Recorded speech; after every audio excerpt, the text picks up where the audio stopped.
Yeah,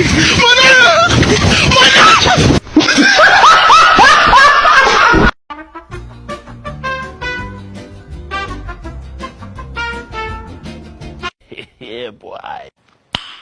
Nice. Nani?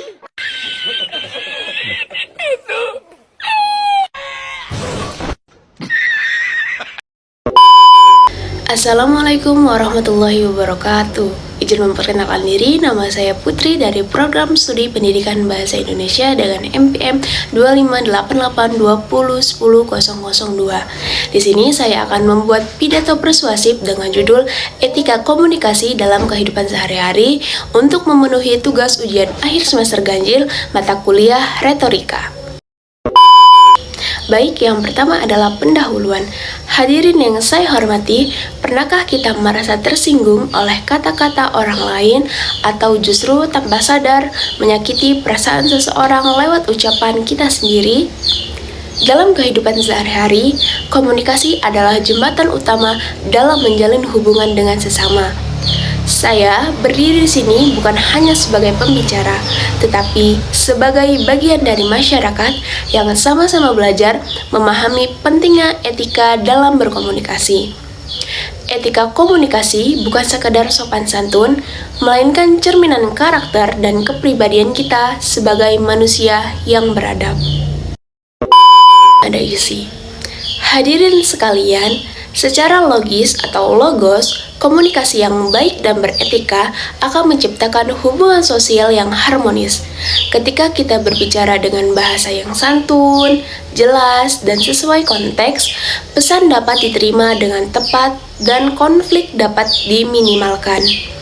Banyak permasalahan dalam keluarga, lingkungan kerja, maupun masyarakat muncul bukan karena perbedaan pendapat, melainkan karena ada penyampaian yang keliru dan tidak beretika.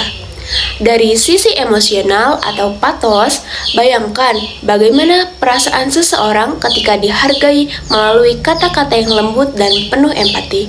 Sebaliknya, satu kalimat kasar dapat meninggalkan luka yang mendalam. Setiap dari kita tentu ingin dihormati, didengarkan, dan dipahami. Oleh karena itu, dengan menjaga etika komunikasi, kita tidak hanya menjaga perasaan orang lain, tetapi juga menciptakan rasa aman, nyaman dalam berinteraksi. Sebagai bentuk kredibilitas atau etos, kita dapat melihat bahwa tokoh-tokoh berpengaruh, pemimpin, dan pendidik yang dihormati adalah mereka yang mampu berkomunikasi secara bijak.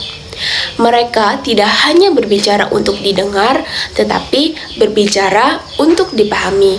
Hal ini membuktikan bahwa etika komunikasi adalah kunci utama dalam membangun kepercayaan dan wibawa di tengah masyarakat.